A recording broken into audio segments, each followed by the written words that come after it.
I've only got one word for you. Just one word. Are you listening? Plastics.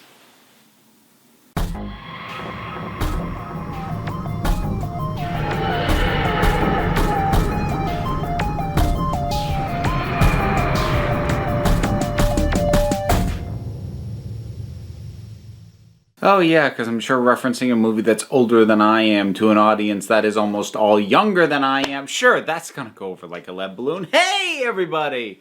Latest episode of Doctor Who Series 12, and that brings us to Praxeus. I'm really glad they said it in the episode because I was getting paranoid that it was gonna have weird pronunciation that I wasn't gonna get. So this one, let's be upfront about something.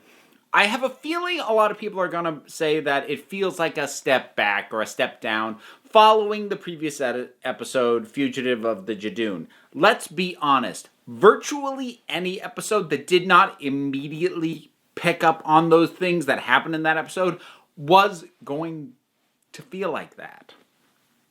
That's not unique to Doctor Who. You look at the massive upheaval episodes of nearly anything, and the episode that immediately follows it is usually kind of bland. I'm not sure if that's necessarily by design, but it does seem to be the standard. I think it's just kind of operating on the principle of, well, we just kind of, drove everyone nuts or blew their minds or whatever with this last episode. So let's give everybody a chance to calm down and process for a bit, and let's not strain them too hard. Seems to be the general operating principle of a lot of TV shows, especially sci-fi fantasy-esque ones. Now, I used the word bland already, and I'm not sure that's the right word for this. I actually think this was decent. It was pretty good. Like I said, it's going to feel a bit more slow and a bit more casual, certainly compared to Fugitive of the Jadoon, but certainly it bears an immediate comparison to Orphan 55 for doing much better the exact thing that Orphan 55 face planted on so friggin' hard. So, before I even get to that, which I will, but before I even get there, you know what this episode has that it has really well? It's got good atmosphere. The vibe and the tension around the Doctor and the companions in 3 different locations, just finding stuff that's weird, a little off, and the pacing of it, the way it's building, the lighting for a lot of it, especially in Hong Kong, it's got a good source of tension that is building as it goes. I thought that was actually quite well done. And maybe it's just me. I'm kind of... I'm not going to say I'm super squeamish over anything that's sort of body horror-esque, but seeing the things creep up on people's faces, that did it skeeved me a bit, which was good for what it was going for. Unlucky coincidence that this became oddly relevant in terms of addressing a worldwide pandemic. God, I hope this thing doesn't end up that bad. But, obviously that wasn't planned. I'm pretty sure the BBC didn't cause the coronavirus. But that is a bit of odd timing as far as that goes. Now, the splitting up of the companions it didn't bug me as much as I would have thought if you told me in advance, they kind of split everybody up for a bit, and I would have gone, ugh. It actually kind of worked a little bit here, especially with Yaz. I feel like I'm finally starting to get personality off of Yaz. For one thing, she is pig-headed and reckless.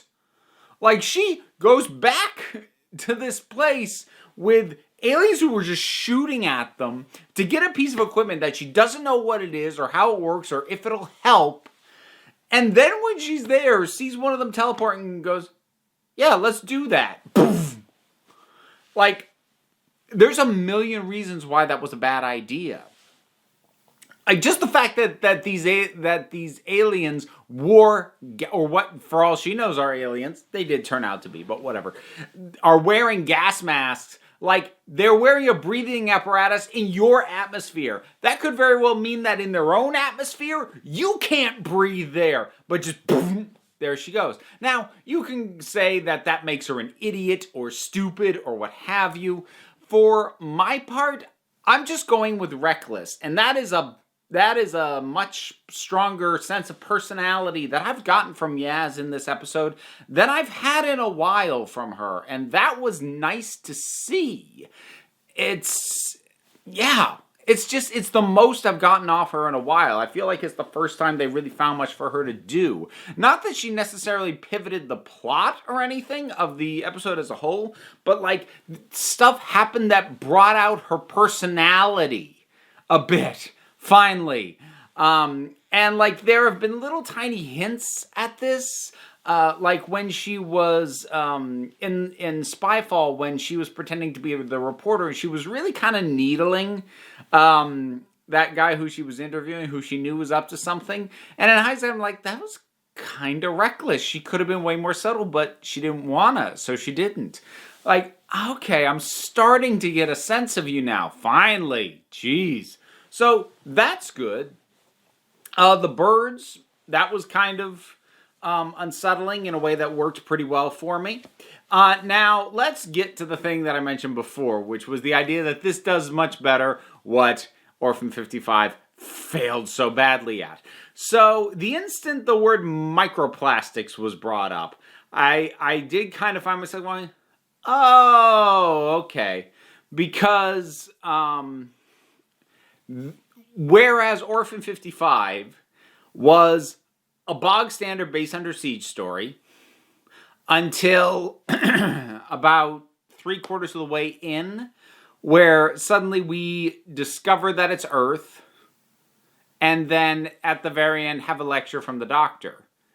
Here, around about halfway in, we get the drop on the plastics, but plus, this got planted in scene 1 with those two women coming up on this river there, and it's covered in plastic trash. So that whole idea of the plastics being around is planted right from the get-go, and then it gets introduced, oh, this is part of the problem. Oh, and then it's worked into the issue and the solution and the settings because they go to a crash site underneath a massive collection of plastic garbage in the ocean. It's actually worked into the story, as opposed to being a completely pointless twist near the end that has no meaning, and then a lecture point at the very end.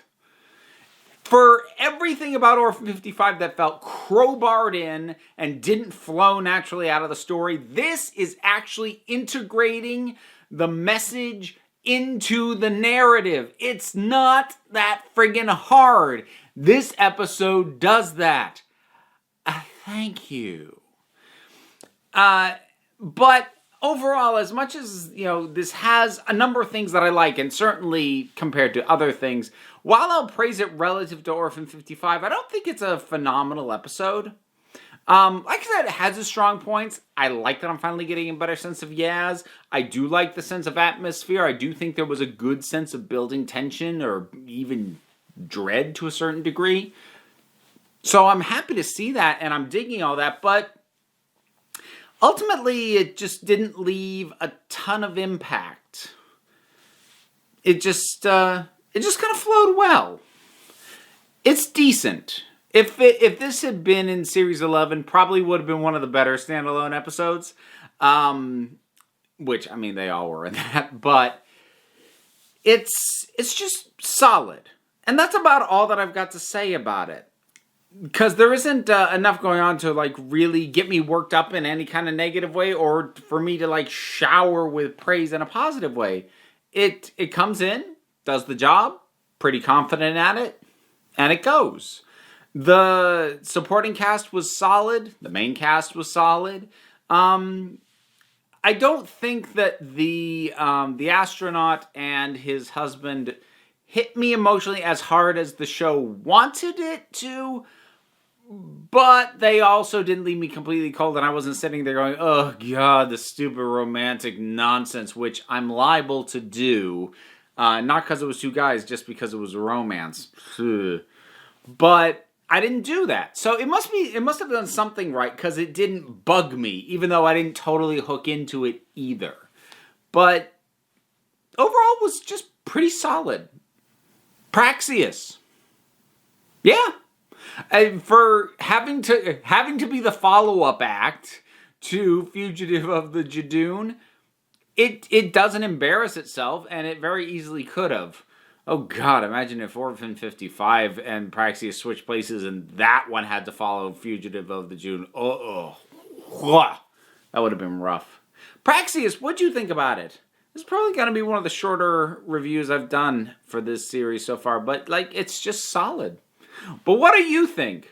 Whatever your thoughts are, drop something down in the comments. Let's talk about it. Bunch of stuff to do as well, because there's the like, the subscribe, commenting I mentioned. I've also got a Patreon. There is a link in the description. And there are, in fact, rewards, including access to a Discord. And I have now started also making certain videos available to Patreon supporters a little bit early versus when they come out on YouTube. So there's stuff like that. Check it out. Or don't. You don't have to. End of the day, you're the council. I'm just running the meetings. And until next time, this council is adjourned.